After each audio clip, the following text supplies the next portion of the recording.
রোজার মাসে বৃহস্পতিবার রাতে শুধুমাত্র একটি আমল করে ঘুমিয়ে যান, ইনশাআল্লাহ সকালে উঠে আপনি ফলাফল দেখবেন।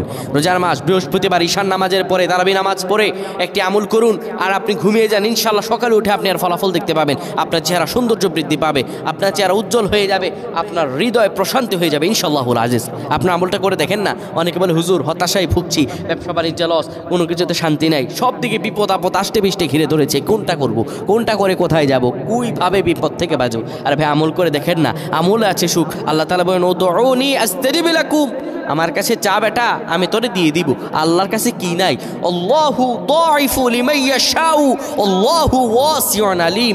আমার আল্লাহ তো প্রাচুর্যের অধিকারী, আমার আল্লাহর কাছে কি নাই? আমার আল্লাহর কাছে সব রয়েছে। প্রিয় ভাইরা আমার, আপনি রমজান মাসে বৃহস্পতিবার রাতে অজু করে নেবেন। অজু করে আপনি পবিত্র বিছানায় শোবেন, পবিত্র কাপড় নিয়ে শুয়ে যাবেন। শোয়ার আগে বিছানায় বসে 10 বার দুরূদ শরীফ পড়বেন, 3 বার সূরা ইখলাস পড়বেন, 3 বার সূরা ফালাক পড়বেন, 3 বার সূরা নাস পড়বেন। হাতটা দুমুঠো করে মুনাজাতের মতো ধরে এরপরে পড়বেন আল্লাহুম্মা গফিরলি ওয়ারহামনি। এই পরে আপনি হাতের মাঝে ফু দিয়ে সেই হাতটা আপনার চেহারা মুখমণ্ডলে মাখিয়ে সুন্দরভাবে ঘুমিয়ে যাবেন। আমার আল্লাহ আপনার চেহারায় লাবণ্যতা দান করবেন, আপনার সব গুনাহগুলো আমার আল্লাহ মাফ করে দিবেন।